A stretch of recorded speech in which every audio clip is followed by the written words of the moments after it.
अस्सलाम वालेकुम। आज मैं दोबारा उसी वर्कशॉप में मौजूद हूँ जहाँ चंद दिन पहले मैंने एक वीडियो बनाई थी जो बड़ी वायरल हुई, जिसमें मैंने ये पैगाम दिया था कि वो बच्चे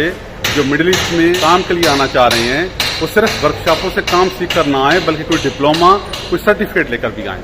जिस नौजवान के कहने पे मैंने ये वीडियो बनाई थी, आज उसके कहने पर ही दोबारा यहाँ आया हूँ। उसने मुझे अपने 2 कज़नों के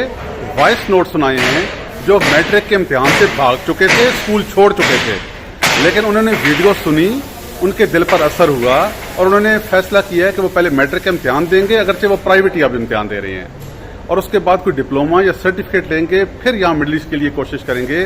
ताकि सारी जिंदगी वर्कशॉपों में ख्वार ना हो बल्कि कोई अच्छी नौकरी करें, अपना और अपने घर वालों का मुस्तकबिल संवारें।